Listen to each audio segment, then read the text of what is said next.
नमस्कार सभी विद्यार्थियों का एक बार फिर से एग्री कोचिंग बाय विकास सर परिवार में स्वागत करता हूं। हम लोग रोज एग्रीकल्चर के बेहतरीन प्रश्नों के साथ मुलाकात करते हैं। जैसा कि आप लोगों को पता है, कृषि विज्ञान से संबंधित जितने भी एग्जाम होते हैं, चाहे आईसीआर हो, BHU, AFO, agriculture TA, camp supervisor, AAO, IBPS, जो भी इस तरीके के एग्जाम होते हैं उनकी तैयारी से संबंधित प्रश्नों को रोजाना लेकर आते हैं। प्यारे विद्यार्थियों, जितने भी आप लोग हमारे चैनल से जुड़े हुए हैं, सबका हम एग्री कोचिंग बाय विकास सर परिवार में स्वागत करते हैं।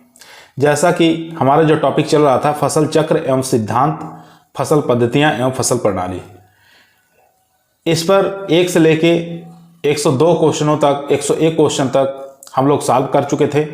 आज हम लोग 102 से आगे के क्वेश्चनों को सॉल्व करेंगे, तो इस वीडियो को शुरू से लेकर लास्ट तक जरूर देखिएगा दोस्तों। क्वेश्चन नंबर 102 आपकी स्क्रीन पर आ चुका है। इस क्वेश्चन को ध्यान से पढ़िए और इसका आंसर दीजिए।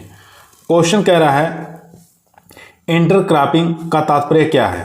ठीक है, आपको बताना है इंटरक्रॉपिंग का तात्पर्य क्या है। 2 या 2 से अधिक फसलों को एक साथ मिलाकर बोना, 2 या 2 से अधिक फसलों का एकांतर पंक्तियों में बोना, या 1 से अधिक फसलों को उसी क्षेत्र में कई वर्ष में बोना, या कोई नहीं। तो इन चारों ऑप्शन में से बताइए इंटरक्रॉपिंग का तात्पर्य क्या होता है। तो इसका जो राइट आंसर हो जाएगा दोस्तों, वो हो जाएगा बी ऑप्शन। ठीक है, बी ऑप्शन यहाँ पर राइट आंसर हो जाएगा, यानी कि 2 या 2 से अधिक फसलों का एकांतर पंक्तियों में बोना, इसी को हम इंटरक्रॉपिंग के रूप में जानते हैं। ठीक है, यहाँ देख सकते हैं इसकी परिभाषा लिखी हुई है। यह एक बहुफसली खेती का प्रकार के अंतर्गत आता है। इसमें 2 या 2 से अधिक फसलों को एकांतर पंक्तियों में बोते हैं। ठीक है, तो इसका मतलब आप लोग समझ गए होंगे इंटरक्रॉपिंग का तात्पर्य क्या होता है। क्वेश्चन नंबर देखेंगे 2। क्वेश्चन नंबर 3 आपकी स्क्रीन पर आ चुका है। क्वेश्चन कह रहा है एले क्रॉपिंग का तात्पर्य बताना है। एले क्रॉपिंग का तात्पर्य क्या होता है। ऑप्शन देखेंगे, शीघ्र बढ़ने वाले पौधों की दूरी पर लगाई गई 2 कतारों के बीच चारागाह उठाना, या शीघ्र बढ़ने वाले पौधों की दूरी पर लगाई गई 2 पंक्तियों के बीच फसल उगाना, या सी ऑप्शन यहाँ पर देखेंगे, शीघ्र बढ़ने वाले वृक्षों की दूरी पर लगाई गई 2 कतारों के बीच केवल लघु अवधि वाले खड़ी फसल उगाना। डी ऑप्शन है, शीघ्र बढ़ने वाले वृक्षों की दूरी पर लगाई गई 2 कतारों के बीच केवल चारे की फसलें उगाना। तो इन चारों में से बताइए कौन सा राइट आंसर हो जाएगा। एले क्रॉपिंग का तात्पर्य होता है दोस्तों कि शीघ्र बढ़ने वाले पौधों की दूरी पर लगाई गई 2 कतारों के बीच फसल को उगाना। ठीक है, यही होता है एले क्रॉपिंग का तात्पर्य। तो यहाँ पर राइट आंसर हो जाएगा बी। चलते हैं क्वेश्चन नंबर 4 पर। 4 नंबर क्वेश्चन आपकी स्क्रीन पर आ चुका है। वर्ष में एक बार से अधिक बोई जाने वाली भूमि का क्षेत्र सबसे अधिक है मध्य प्रदेश में, बिहार में, राजस्थान में, या उत्तर प्रदेश में। तो आपको बताना है वर्ष में एक बार से अधिक बोई जाने वाली भूमि का क्षेत्र सबसे अधिक कौन से राज्य का है। तो यहाँ पर राइट आंसर हो जाएगा यानी कि उत्तर प्रदेश। डी ऑप्शन यहाँ पर राइट आंसर हो जाएगा दोस्तों। यहाँ देख सकते हैं उत्तर प्रदेश की भूमि पर एक वर्ष में 2 या 3 फसलों की बुआई की जाती है, जो अन्य राज्यों की अपेक्षा सर्वाधिक है, क्योंकि अन्य राज्यों में साल में एक भूमि पर 1 या 2 फसलें ही बोई जाती हैं। ठीक है, इसलिए उत्तर प्रदेश यहाँ पर राइट आंसर हो जाएगा। क्वेश्चन नंबर चलेंगे 105 पर। क्वेश्चन नंबर 105 दोस्तों स्क्रीन पर आ चुका है। मूंगफली प्लस अरहर और यहाँ पर गन्ना, फसल चक्र की सघनता होगी। आपको बताना है फसल चक्र की सघनता कितनी होगी। 150%, 200%, 250% या 300%। तो यहाँ पर जो निकालेंगे तो 3 क्रॉप्स कितनी है, 3 क्रॉप्स हैं। समय कितना लग रहा है, 2 वर्ष का लग रहा है, इंटू कितना कर देंगे 100। ठीक है, तो इस प्रकार से जब निकालेंगे तो 150% आ जाएगा। ठीक है, कितना आ जाएगा यहाँ पर 150%। ए ऑप्शन यहाँ पर राइट आंसर हो जाएगा दोस्तों। A option right answer. Question number चलते हैं 106। 106 नंबर क्वेश्चन आपकी स्क्रीन पर आ चुका है। क्वेश्चन कह रहा है खड़ी फसल के कटने के पूर्व उसी खेत में दूसरी फसल के बोने को क्या कहते हैं। मिश्रित क्रॉपिंग कहते हैं, रिले क्रॉपिंग कहते हैं, इंटर क्रॉपिंग कहते हैं, या बहुफसली क्रॉपिंग कहते हैं। काफ़ी अच्छा इंपॉर्टेंट क्वेश्चन है दोस्तों। इसका जो राइट आंसर हो जाएगा वो हो जाएगा बी ऑप्शन, रिले क्रॉपिंग कहा जाता है। बी ऑप्शन यहाँ पर राइट आंसर हो जाएगा। क्वेश्चन नंबर देखेंगे 107 नंबर क्वेश्चन कर रहा है दियारा भूमि है। दियारा भूमि कौन सी है। समुद्री पानी से भरी जमीन, नहर के दोनों तरफ का क्षेत्र, बालू के तूफान से निर्मित जमीन या नदी के किसी भी किनारे पर स्थित क्षेत्र जो हर साल बाढ़ से भर जाता है। तो यहाँ पर जो राइट आंसर हो जाएगा दोस्तों वो हो जाएगा दियारा, यानी कि नदी से किसी भी किनारे पर स्थित क्षेत्र जो हर साल बाढ़ से भर जाता है, इसी को कहते हैं दियारा। ठीक है, दियारा कहा जाता है इसको। यहाँ पे देख सकते हैं दियारा यानी कि भूमि का एक प्रकार का उदाहरण है। दोआब क्षेत्र है जो कि जलोढ़ मृदा से बना होता है। यह भूमि बहुत ही उपजाऊ होती है, इसमें फसल अच्छी होती है। Question number 108। 108 नंबर क्वेश्चन आपकी स्क्रीन पर आ चुका है। क्वेश्चन कह रहा है पौधों के आदर्श प्रारूप की अवधारणा को प्रस्तुत किया। ठीक है, किसके द्वारा प्रस्तुत किया गया है? डोनाल्ड के द्वारा, एस्टिन के द्वारा, या मेयर्स तथा एडरसन के द्वारा, या स्वामीनाथन के द्वारा। तो पौधों के आदर्श प्रारूप की अवधारणा किसके द्वारा प्रस्तुत की गई थी? तो ये CM डोनाल्ड के द्वारा प्रस्तुत की गई थी। ए ऑप्शन यहाँ पर राइट आंसर हो जाएगा दोस्तों। क्वेश्चन नंबर चलते हैं 109। 109 नंबर क्वेश्चन स्क्रीन पर आ चुका है। समांतर सहफसली खेती का निम्नलिखित में से कौन सा एक उदाहरण है? चलिए ऑप्शन देख लेंगे। पहले क्वेश्चन को ध्यानपूर्वक पढ़ लीजिए। समांतर सहफसली खेती का कौन सा एक अच्छा उदाहरण है, तो इसमें से बताना है आपको। ऑप्शन चलिए देखते हैं। चारों ही ऑप्शन दोस्तों आपकी स्क्रीन पर आ चुका है। मक्का प्लस सोयाबीन, आलू प्लस सरसों, गन्ना प्लस सरसों, या गन्ना प्लस आलू। तो यहाँ पर राइट आंसर चुनिए कौन सा हो जाएगा। तो यहाँ पर राइट आंसर हो जाएगा दोस्तों शुगर कैन और पोटैटो। डी ऑप्शन यहाँ पर राइट आंसर हो जाएगा। तो समांतर सहफसली खेती के रूप में जो एक सबसे अच्छा उदाहरण माना गया है वो गन्ना और आलू का माना गया है। ठीक है, या तो चना हो, मेज हो, यहाँ पर शुगर कैन या पोटैटो। तो इन चारों में से आप लोग देख लीजिए, जो ऑप्शन में आएगा उसी पर लगाइएगा। दोस्तों यदि आप लोगों को वीडियो पसंद आ रही है तो लाइक करिए, दोस्तों में शेयर करिए, चैनल पर नए आए हैं तो सब्सक्राइब जरूर करिए। Question number 110। 110 नंबर क्वेश्चन कह रहा है मक्का, आलू, प्याज के एक वर्षीय फसल चक्र की सघनता क्या होगी? 100%, 150%, 200% या 300%? तो इसका जो राइट आंसर हो जाएगा दोस्तों वो हो जाएगा 300%। ठीक है, 300% यहाँ पर राइट आंसर हो जाएगा। इस प्रकार से हम फसल सघनता निकाल सकते हैं। फसल चक्र में फसलों की संख्या हो जाएगी। फसलों की संख्या कितनी थी? 3, और फसल चक्र में लगा समय, एक वर्ष का समय लगा, इंटू 100 कर देंगे तो 300% निकल कर चला आएगा। तो यहाँ पर डी ऑप्शन हमारा राइट आंसर था। क्वेश्चन नंबर देखेंगे 111। 111 नंबर क्वेश्चन कह रहा है मृदा क्षरण रोकने वाला सबसे अच्छी फसल चक्र कौन सा है? मूंगफली, गेहूं, धान, चना, ज्वार, आलू, या बाजरा, चना? काफ़ी इंपॉर्टेंट क्वेश्चन है दोस्तों। ये ऐसे इस प्रकार के क्वेश्चन जो है PCS लेवल में पूछे जाते हैं, और TA की तैयारी कर रहे हैं तो काफ़ी हार्ड क्वेश्चन बनने की संभावना है। ठीक है, तो इसलिए PCS लेवल तक के हमको तैयारी करके जाना पड़ेगा एग्जाम के लिए। तो यहाँ पर देखेंगे राइट आंसर जो हो जाएगा हमारा वो हो जाएगा ए ऑप्शन। ठीक है, मूंगफली प्लस गेहूं। तो यहाँ पर ए ऑप्शन हमारा राइट आंसर हो जाएगा, क्योंकि इनकी जो जड़ें होती हैं मृदा को जकड़े रहती हैं, जिसके कारण मृदा का क्षरण नहीं हो पाता है। ए ऑप्शन ये राइट है। चलते हैं question number 112। 112 number question screen पर आ चुका है। विभिन्न फसलों के अंतर्गत एक समय पर कृषि क्षेत्र का अनुपात दर्शाता है। फसल चक्र कहलाता है, फसल सघनता कहलाएगा, या फसल स्वरूप कहलाएगा, या फसल नियंत्रण कहलाएगा? तो यहाँ पर 112 का जो राइट आंसर हो जाएगा दोस्तों वो हो जाएगा सी ऑप्शन, यानी कि सस्य स्वरूप कहलाएगा। सी ऑप्शन यहाँ पर राइट आंसर हो जाएगा। विभिन्न फसलों के अंतर्गत एक समय पर कृषि क्षेत्र का अनुपात जो है सस्य स्वरूप दर्शाता है या कहलाता है। यहाँ पर सी ऑप्शन राइट है। चलते हैं question number 113। 113 number question screen पर आ चुका है। मक्का, गेहूं, चना, मूंग, फसल चक्र गहनता निकालना है। फसल चक्र गहनता कितना होगा? 200%, 250%, 300%, 400%? तो फसल चक्र गहनता निकालने के लिए फसल चक्र में फसलों की संख्या बटे फसल चक्र में लगा समय वर्ष में इंटू कितना कर देंगे? 100 कर देंगे। ठीक है, तो फसलों की संख्या देख सकते हैं, तीन फसल है यहाँ पर। फसलों की संख्या 3, लगा समय 1 वर्ष इंटू 100, तो 300% निकल के आ जाएगा। सी ऑप्शन यहाँ पर राइट आंसर हो जाएगा दोस्तों। क्वेश्चन नंबर चलते हैं 114 पर। 114 नंबर क्वेश्चन स्क्रीन पर आ चुका है। समांतर फसलों उत्पादन का उदाहरण है। तो यहाँ पे बताना समांतर फसलों उत्पादन का उदाहरण कौन सा है? गन्ना प्लस आलू, आलू प्लस सरसों, आलू प्लस मूली, या गेहूं प्लस सरसों? तो यहाँ पर राइट आंसर हो जाएगा समांतर फसल उत्पादन का गन्ना प्लस आलू। ए ऑप्शन यहाँ पर राइट आंसर हो जाएगा दोस्तों। क्वेश्चन नंबर चलते हैं 115 पर। क्वेश्चन नंबर 115 आपके स्क्रीन पर आ चुका है दोस्तों।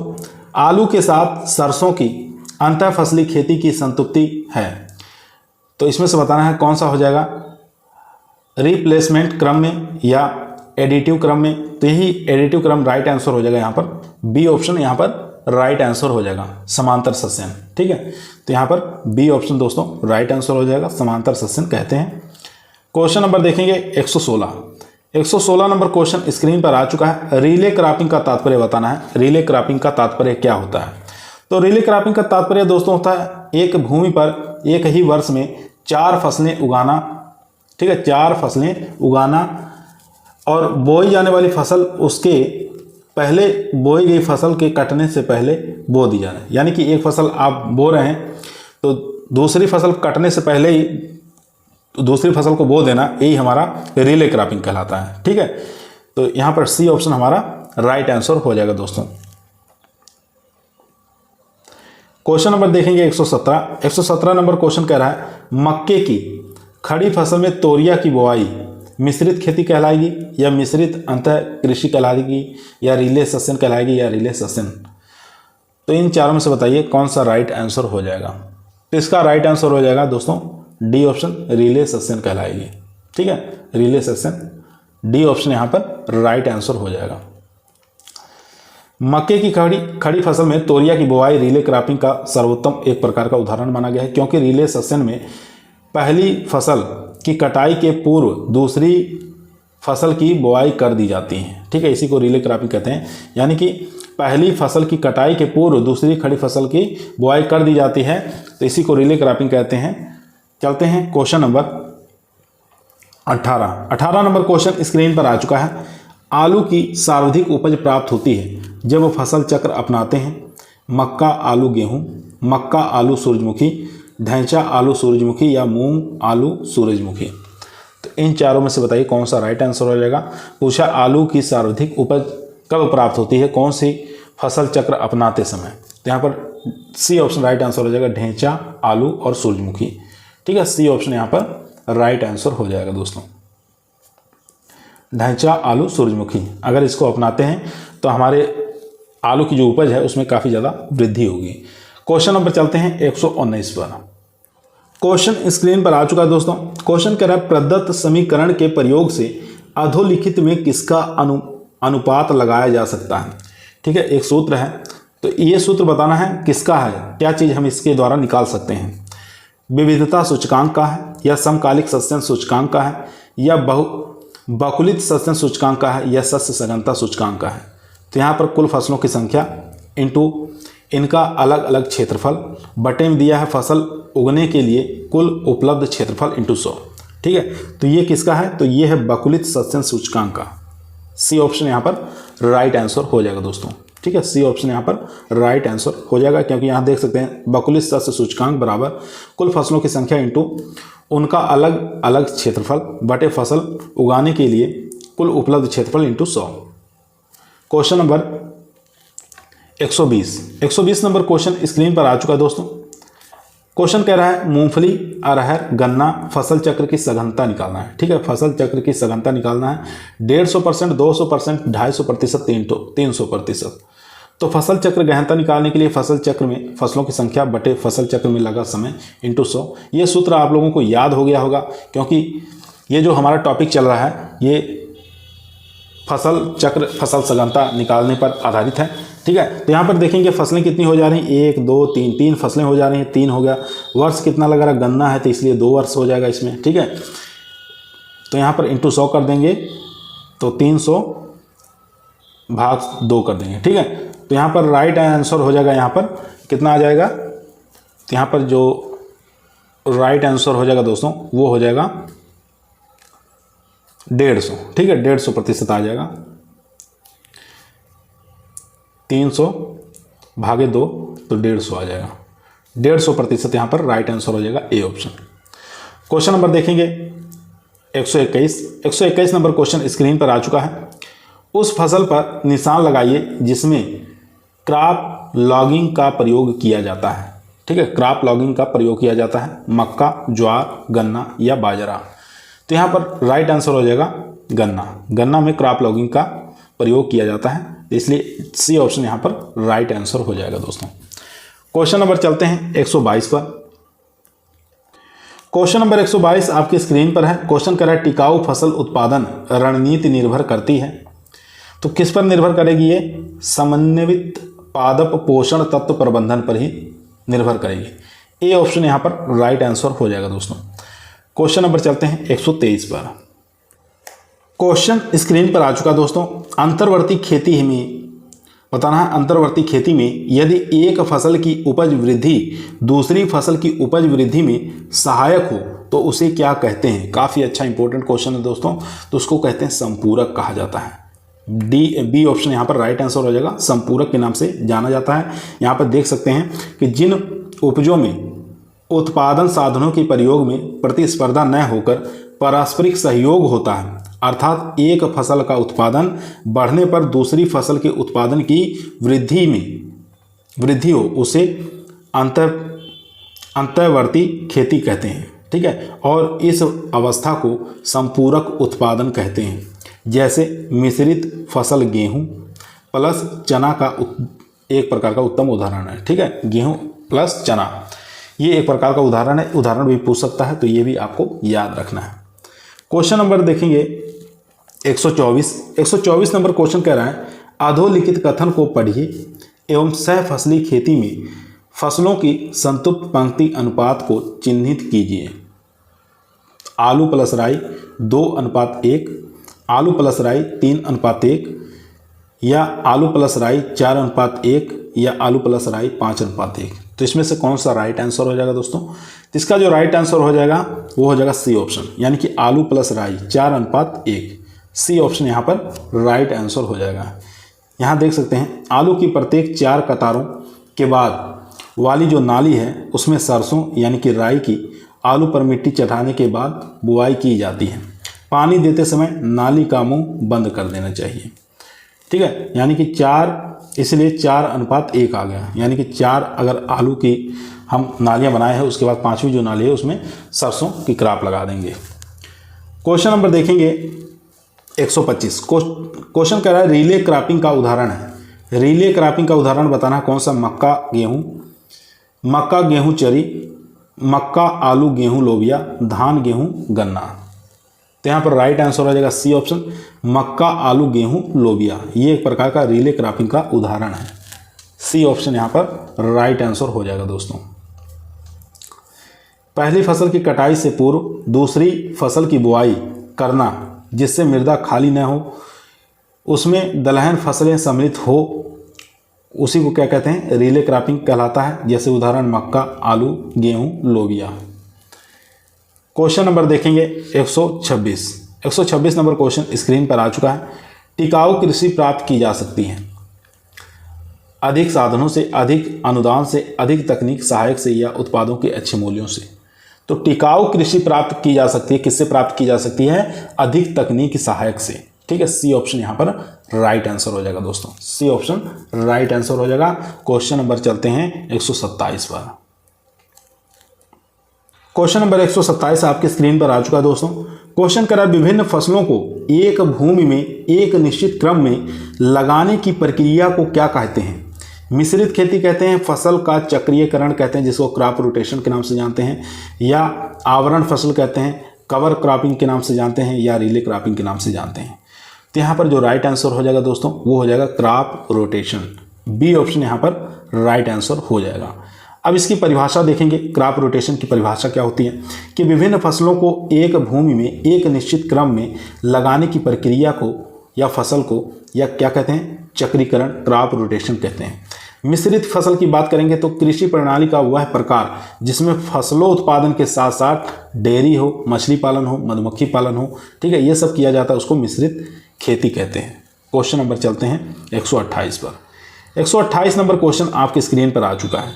क्वेश्चन कर रहा है पेड़ या झाड़ी की हेज पंक्तियों के साथ साथ खाद्य फसलों को उगाने की फसल प्रणाली को क्या कहा जाता है?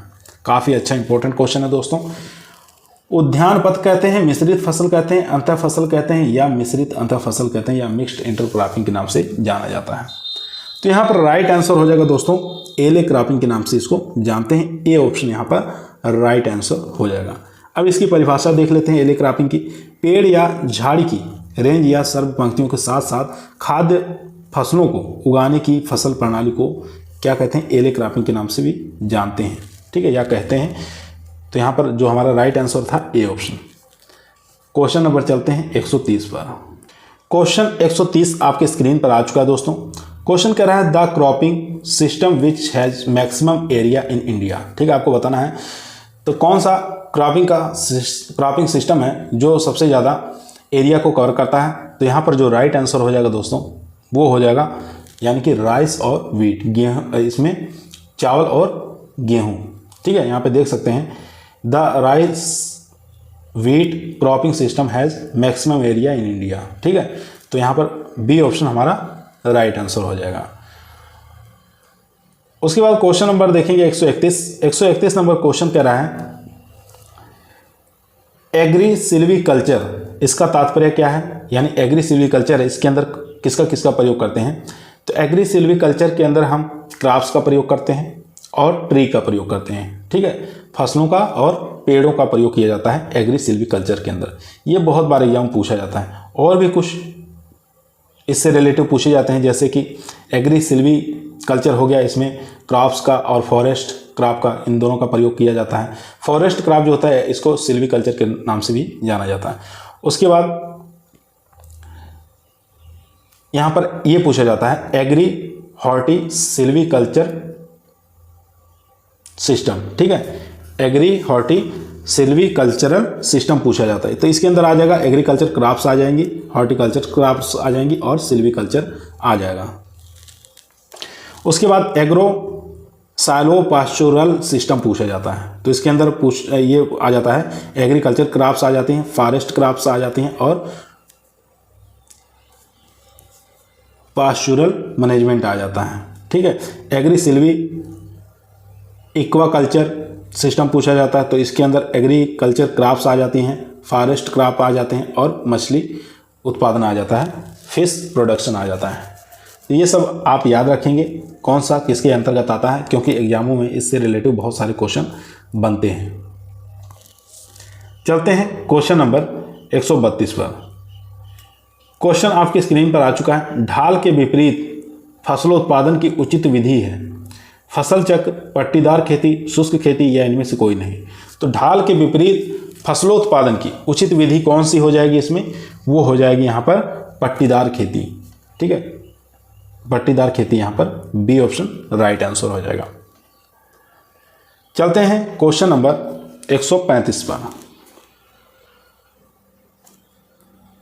क्वेश्चन आपकी स्क्रीन पर आ चुका है दोस्तों। पूछ रहा है इंटर कल्चर किया जाता है, आपको बताना है इंटर कल्चर किया जाता है मिट्टी में हवा का संचार करने हेतु, घास उखाड़ने हेतु, नमी का संरक्षण करने हेतु या उपरोक्त सभी। तो यहाँ पर राइट आंसर हो जाएगा डी ऑप्शन यानी कि उपरोक्त सभी। यहाँ पे देख सकते हैं इंटर कल्चर जो है ये मिट्टी में हवा का संचार करने हेतु किया जाता है, घास उखाड़ने के लिए भी किया जाता है, नमी को संरक्षण करने के लिए भी किया जाता है, इसलिए डी ऑप्शन हमारा राइट था, उपरोक्त सभी। नेक्स्ट क्वेश्चन पर चलते हैं। क्वेश्चन आपकी स्क्रीन पर आ चुका है। क्वेश्चन कह रहा है निम्नलिखित में से कौन सी भारतीय कृषि की विशिष्टता है।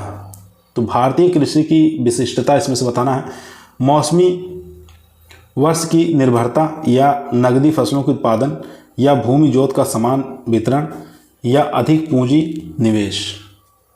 तो यहाँ पर जो राइट आंसर हो जाएगा वो हो जाएगा ए ऑप्शन यानी कि मौसमी वर्षा की निर्भरता। ए ऑप्शन यहाँ पर राइट आंसर हो जाएगा।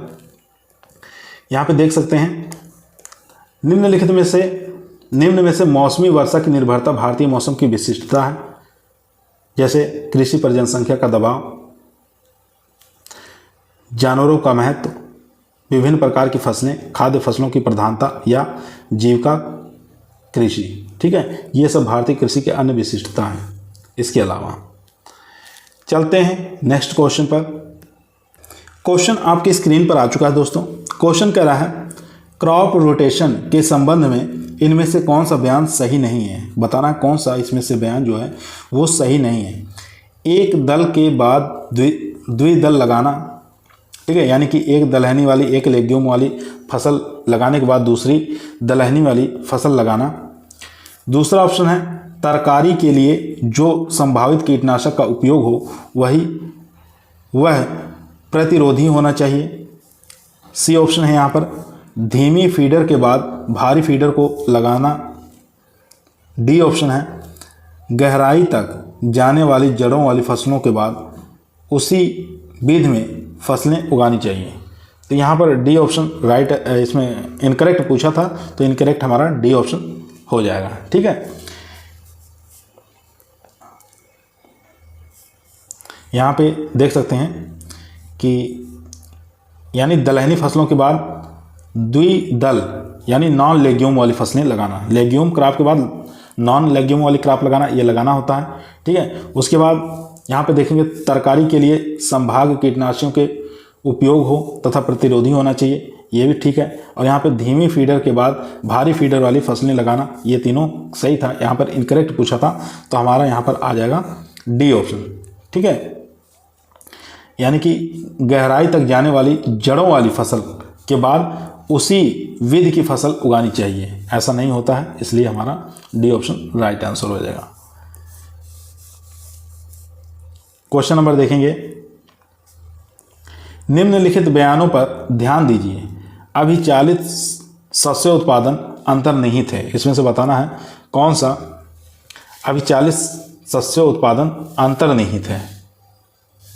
तो ऑप्शन देख लेते हैं।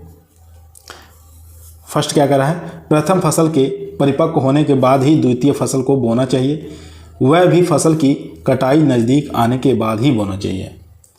दूसरा देखते हैं, ऐसी स्थिति जहां दो या दो से अधिक पूरे निवेश में अवकाशिक एंड्रिएशन के साथ जगह बना लेते हैं।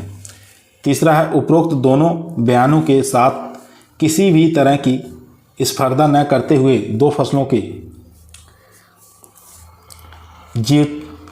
जीवता अवधि के एक भाग को अतिव्यापन करना।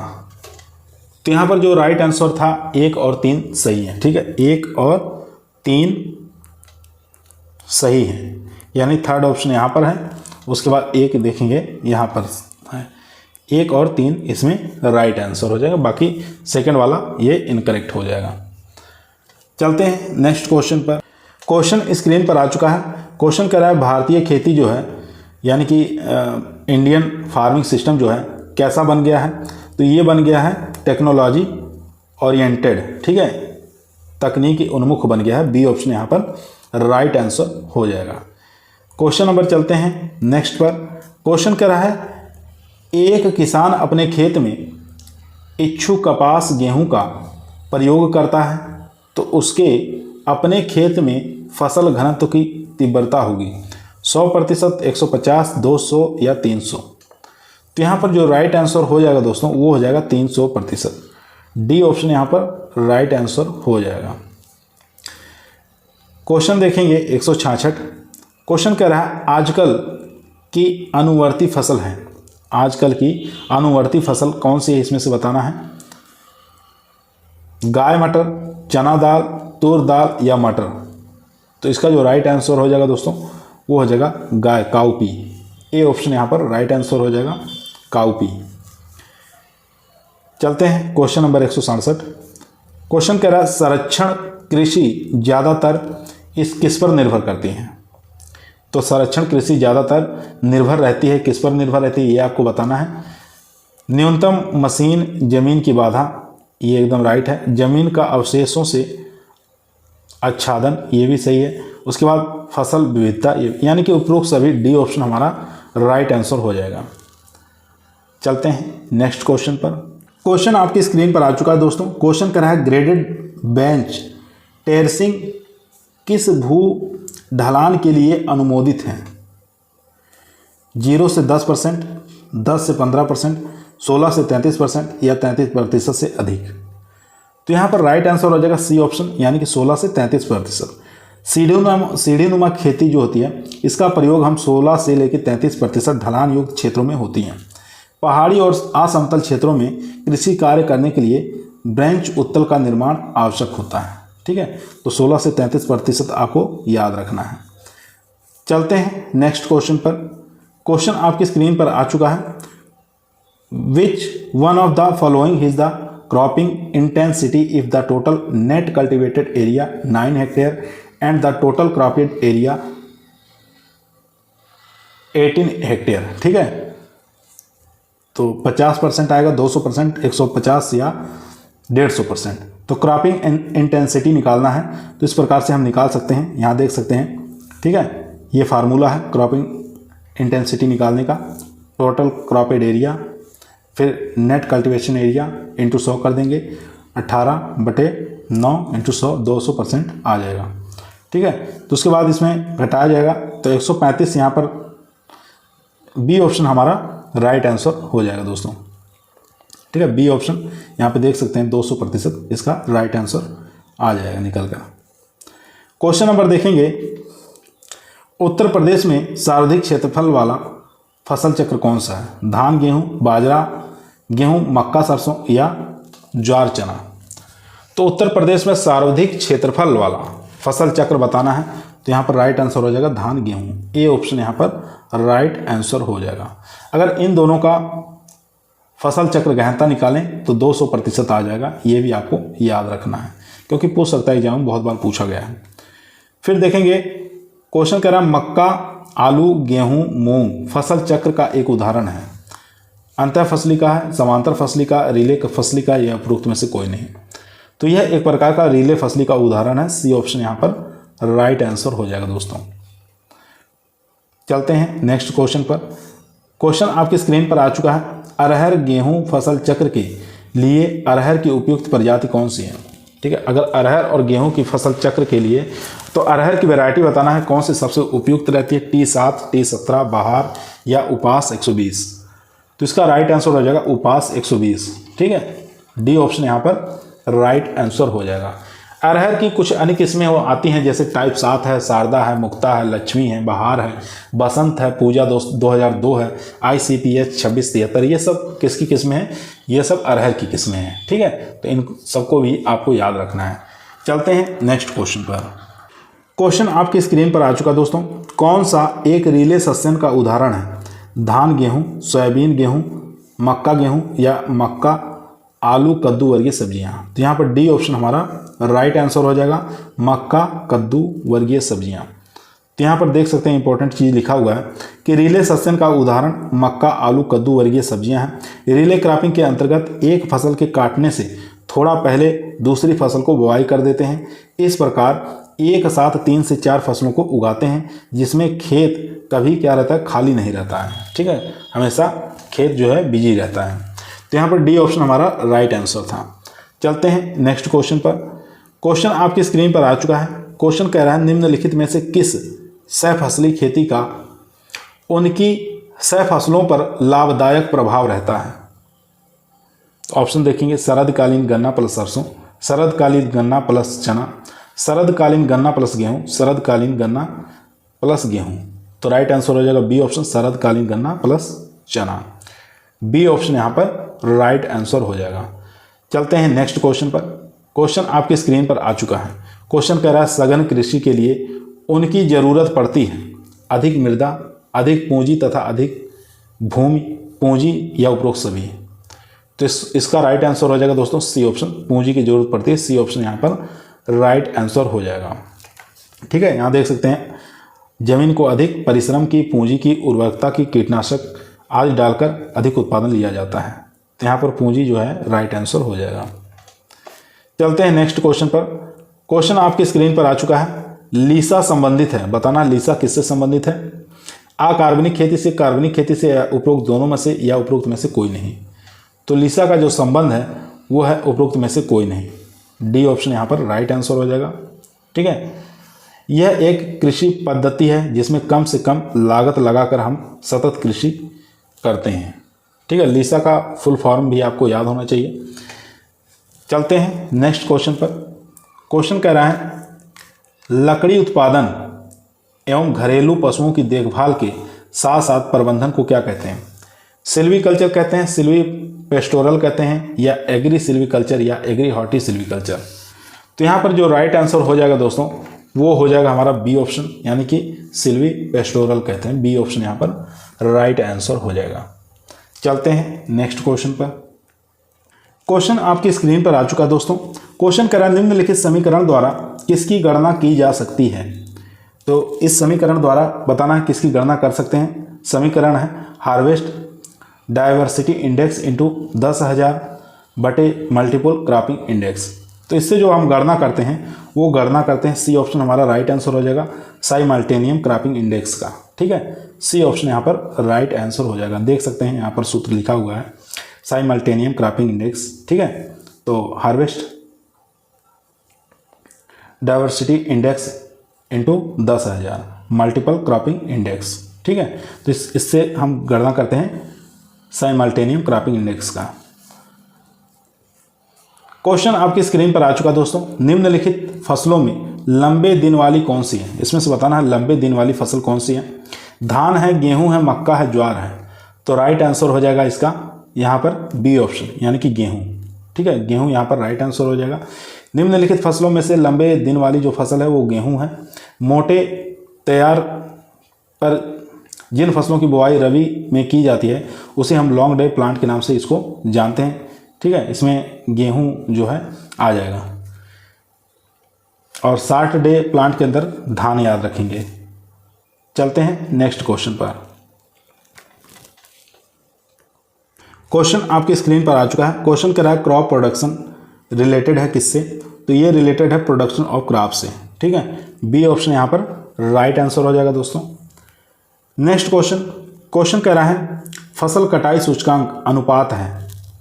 तो फसल कटाई सूचकांक का अनुपात है ये आपको बताना है। तो यहाँ पर बी ऑप्शन राइट आंसर हो जाएगा, आर्थिक उत्पाद या जीव विज्ञानी उत्पाद। यहाँ पर राइट आंसर हो जाएगा बी ऑप्शन। ठीक है, इकोनॉमिक इल्ड बटे बायोलॉजिकल इल्ड। बी ऑप्शन यहाँ पर राइट आंसर हो जाएगा। चलते हैं नेक्स्ट क्वेश्चन पर। हार्वेस्ट इंडेक्स का यहाँ पर सूत्र देख सकते हैं। ठीक है, हार्वेस्ट इंडेक्स बराबर इकोनॉमिक इल्ड बटे बायोलॉजिकल इल्ड इनटू कितना कर देंगे 100 कर देंगे। ठीक है, ये आ जाएगा हार्वेस्ट इंडेक्स निकल कर। फसल कटाई सूचकांक डोनाल्ड ने दिया था। ठीक है, वैज्ञानिक पूछ सकता है किसके द्वारा दिया गया था, तो डोनाल्ड के द्वारा ये दिया गया था। काफ़ी मोस्ट इंपॉर्टेंट क्वेश्चन है। क्वेश्चन देखेंगे फसल कटाई सूचकांक शब्द किसके द्वारा दिया गया था? डोनाल्ड के द्वारा, हार्लन के द्वारा, लेविन के द्वारा, या इनमें से कोई नहीं। तो यहाँ पर राइट आंसर हो जाएगा डोनाल्ड के द्वारा दिया गया था। ए ऑप्शन यहाँ पर राइट आंसर हो जाएगा दोस्तों। ठीक है, फसल कटाई सूचकांक अगर निकालना है आर्थिक उत्पादन यानी कि दाना बटे लिखेंगे जीव विज्ञानी उत्पाद यानी कि दाना प्लस भूसा इंटू 100 कर देंगे। ठीक है, ये फसल कटाई सूचकांक निकल आ जाएगा। क्वेश्चन देखेंगे अनाजों में फसल कटाई सूचकांक है। अनाजों में फसल कटाई सूचकांक कितना है? 0.4 से लेकर 0.5, 0.2 से लेकर 0.3, 0.1 से लेकर 0.5 या 0.6 से लेकर 0.8। तो यहाँ पर राइट आंसर हो जाएगा दोस्तों ए ऑप्शन 0.4 से लेकर 0.5। ए ऑप्शन यहाँ पर राइट आंसर हो जाएगा। अनाजों का अगर राइस का पूछे तो 0.5 याद रखेंगे, वीट का पूछे गेहूं का 0.4, दाल का पूछे तो 0.3, या तिलहनी क्रॉप्स का पूछे, ऑयल क्रॉप का पूछे 0.3 और शुगर कैन का पूछे तो 0.27। ठीक है, ये सब डाटा आपको याद रखना, परीक्षा की दृष्टि से काफ़ी मोस्ट और इम्पोर्टेंट है। क्वेश्चन नंबर आपकी स्क्रीन पर आ चुका है। क्वेश्चन कह रहा है हरित क्रांति शब्द को बनाने वाले कौन थे? ठीक है, या हरित क्रांति शब्द देने वाले कौन थे? तो उनका नाम बताना है। विलियम गॉड है, या स्वामीनाथन, मॉर्गन या ग्रीस। तो यहाँ पर राइट आंसर हो जाएगा दोस्तों विलियम गॉड। इनके द्वारा हरित क्रांति का शब्द दिया गया था। ए ऑप्शन यहाँ पर राइट आंसर हो जाएगा। भारत के हरित क्रांति कौन है? तो भारत के हरित क्रांति के जनक स्वामीनाथन है। विश्व के हरित क्रांति के जनक कौन है? वर्गीज कुरियन है। ठीक है, हरित क्रांति की शुरुआत सन आपको याद रखना 1966-67। ठीक है, और यहाँ पर सफ़ेद क्रांति के जनक जो हैं ये वर्गीज कुरियन हैं और पूरे विश्व के हरित क्रांति के जनक बोरलॉग हैं। ठीक है, ये आपको याद रखना दोस्तों। क्वेश्चन आपकी स्क्रीन पर आ चुका दोस्तों। क्वेश्चन कह रहा है खाद्यान्न वर्ग की फसलों में फूल आने के समय वृद्धि में रुकावट को क्या कहते हैं? क्या कहा जाता है ये आपको बताना है। परिमिति वृद्धि कहते हैं यहाँ पर, बी ऑप्शन राइट आंसर हो जाएगा। खाद्यान्न वर्ग की फसलों में फूल आने के समय वृद्धि में रुकावट को परिमिति वृद्धि के नाम से जानते हैं, तो यहाँ पर बी ऑप्शन हमारा राइट आंसर हो जाएगा। आज के टॉपिक का हमारा लास्ट क्वेश्चन रहेगा दोस्तों, ध्यानपूर्वक पढ़िए और आंसर दीजिए। फसल की किस अवस्था पर प्रकाश, नमी, पोषक तत्वों के लिए प्रतिस्पर्धा नहीं होती है? यहाँ पर नहीं पूछा है। गांठ बनने की अवस्था पर, पौधों की अवस्था पर, दाना बनने की अवस्था या परिपक्वता के पूर्ण की अवस्था पर? तो यहाँ पर राइट आंसर हो जाएगा पौध अवस्था पर, बी ऑप्शन यहाँ पर राइट आंसर हो जाएगा। पौध अवस्था में फसलों की जड़ों, तना, पत्तियों का विकास कम हुआ होता है, जिससे ये कम पोषक तत्वों की उपस्थिति में ही अपना जैविक क्रियाओं को पूर्ण कर लेती हैं, इसलिए हमारा बी ऑप्शन यहाँ पर राइट आंसर हो जाएगा। दोस्तों आज की वीडियो हमारी यहीं समाप्त हुई। आप लोगों को कैसी लगी कमेंट के अंदर बताइएगा। पसंद आई तो लाइक करिए, दोस्तों में शेयर करिए, चैनल पे नए आए हैं तो सब्सक्राइब करना ना भूलिए। कल एक दूसरे टॉपिक के साथ हम शुरुआत करेंगे, ठीक है। ये टॉपिक हमारा समाप्त हुआ, काफ़ी हार्ड टॉपिक था क्योंकि इससे क्वेश्चन 1 या 2 क्वेश्चन बनते हैं, ठीक है। इस वीडियो को, दोनों वीडियो को पूरी बढ़िया से तैयार करके आप लोग परीक्षा में जाइए, ठीक है। तो ये जो हमारा टॉपिक था, टॉपिक का नाम आप लोगों को पता था, फसल चक्र और सिद्धांत, फसल पद्धतियाँ और फसल प्रणालियाँ। ये 2 वीडियो में है, दोनों लेक्चर आप लोग देख लीजिए, बढ़िया से तैयार कर लीजिए। इससे जो भी क्वेश्चन आएंगे आप लोग आसानी से कर ले जाएंगे। आज की वीडियो हमारी यहीं समाप्त हुई। कल फिर मुलाकात करते हैं एक नए टॉपिक के साथ, एक नए वीडियो के साथ। तब तक सभी लोगों को धन्यवाद।